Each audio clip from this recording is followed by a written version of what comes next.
part one of the BuzzBubble with Nick Law, Chief Creative Officer of RGA. Now back to our host, Kevin Kelly, on the BuzzBubble. Hi, I'm Kevin Kelly, and thanks again for tuning into the BuzzBubble, where we pick the brains of great minds in advertising. This week, we get into the head of Nick Law, Chief Creative Officer at RGA New York. Nick and I talk about the new agency model and share the experience in moving from a production company that made spectacular websites to a strategically integrated leader and digital agency of the decade. We discuss RGA's philosophy of the symbiotic relationship between platforms and campaigns. From their innovative Nike Plus and Nike head-to-head platforms to the interactive outdoor campaign of the decade in Times Square for Verizon. Lastly, we get to know Nick in the Buzz Round and find out who he would most like to interview. Join me as we climb into the BuzzBubble and examine the brain of Nick Law right now. All right, so Nick, thanks for climbing into the BuzzBubble today and taking a little time to have some fun. Let's start with a little about how you got into the business, when you got into the business, and how you ended up here. Well, I started off as a graphic designer, and in high school I could draw, and I think a friend of mine had a father who was a commercial artist, is what they called them. And after school one day I went and checked out what he did, and it seemed like you could actually make a living coloring in. So that's the path I went down. Yeah. And then I went from being a graphic designer in Sydney, and then moving to London, doing the same thing there, working at Pentagram, and then I in the early 90s moved to advertising. Worked at a place called DNB&B. Still in the UK. In the UK, yeah, and then from there in '94 I came to New York. Worked at a branding company, then an advertising agency, and then I moved into digital. I don't know when that was. I started at RGA 2001. So you're digital at another location? Yeah, really? I had a startup that was called businessmodel.com, which is sort of funny. The .com was officially in the name? It was, So but they actually didn't have a business model because they don't exist anymple.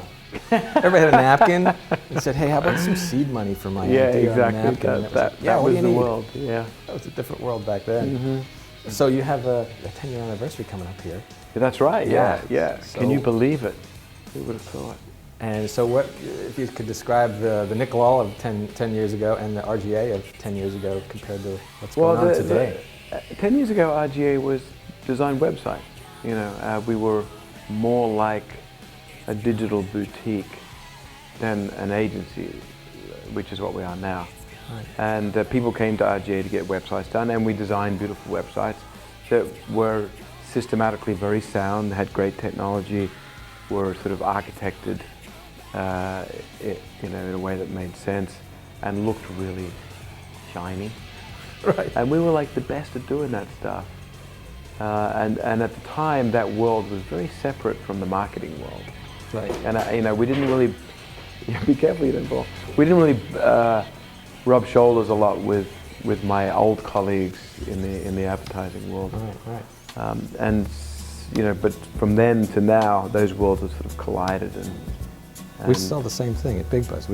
I called it, we were a construction company. You give us your stuff, and we would call the ad agency just to say, send it over, and we'd, like you said, we'd build really shiny, nice. Yeah. But we weren't so integrated into the strategy. And there was a siloed world, and even when before the web, when I was working first in design and identity, and then in advertising, that move from the design and identity world to the advertising world was a move into another world, into a different silo that only ever had very tenuous contact. And two worlds that didn't really understand each other. Designers thought that advertisers didn't understand craft, and that you would design a logo and then the advertising company would figure out a way to fuck it up. They'd reverse that out of the wrong color, or they'd make it too big, or they wouldn't lock up the typewriter. And then on the advertising side, they didn't even think about designers. They thought they were just stylists off doing magazines and shit. So the world's never and so that was sort of replicated at the beginning of this sort of the digital sort of revolution. But it was not sustainable, because what the sort of digital world represented at its core was a networking. of everything. That's what the web is. It's a network. And a network, just by its nature, brings things together and makes a larger whole. And unless you have a vision of a larger whole, then it's hard to work within the network.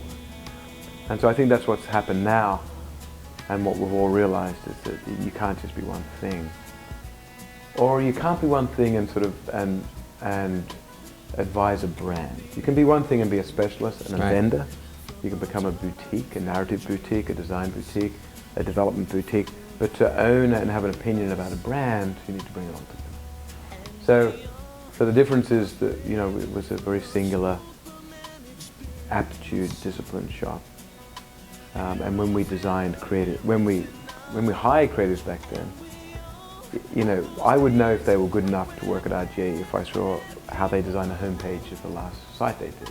Now, I might be hiring a traditional copywriter if I'm looking at TV, or I might be designing a designer who's going to work at the brand groups. I'm looking at identity systems, or I could be hiring an interaction designer who's worked in digital products, so I want to see how they handle applications, or a mobile specialist, or a, you know, it goes on and on and on. And we have so many aptitudes that have to fit into this larger whole that my role has changed from being a creative director to like a creative curator. Right.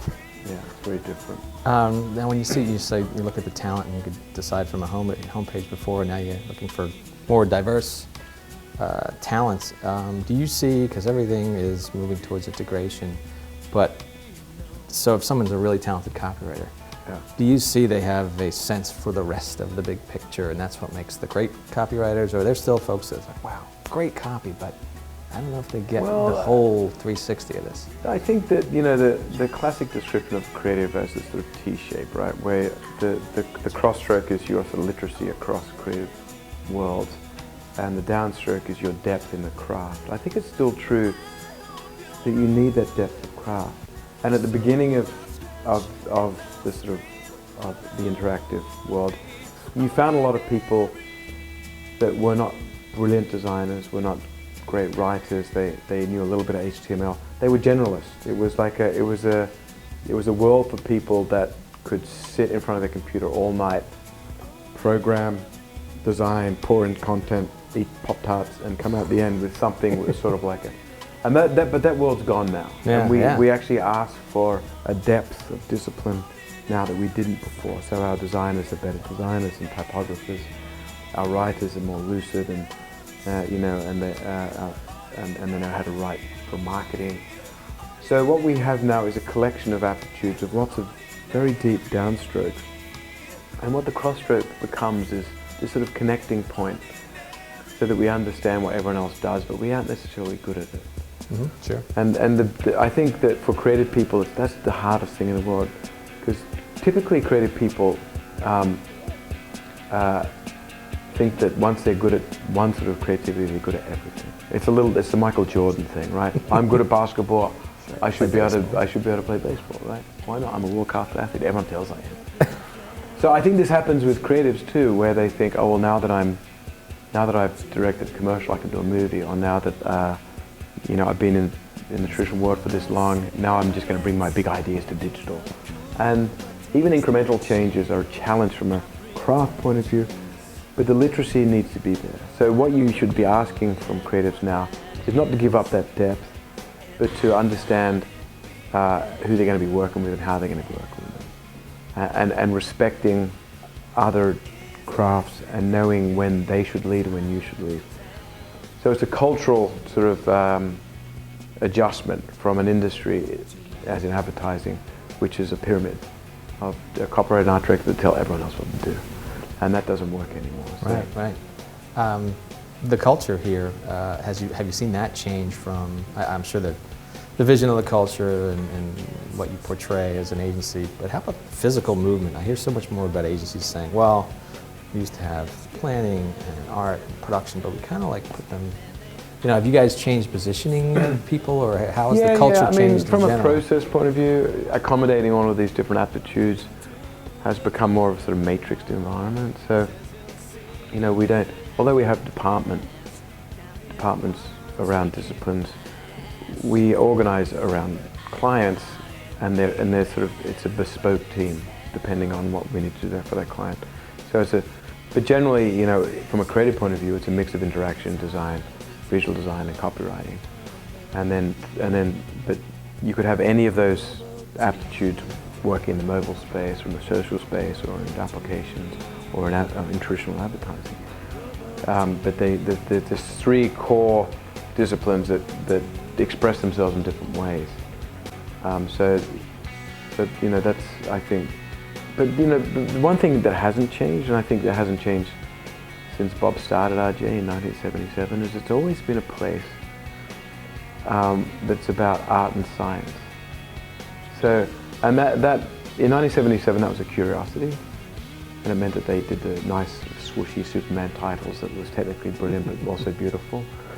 But now it's like an essential thing. So in that way, Bob is either an incredible visionary or incredibly lucky, because that very thing that defined RGA in 1977 is a thing that makes that everyone should be aspiring to, you know, now. That's it for part 1 of the BuzzBubble with Nick Law. Take a look at what's coming up on part 2. The new world, the sort of Silicon Valley world, where you create platforms and you create systems and you invent media. That's, the production is creative. Yeah. So that your relationship with the making is very different.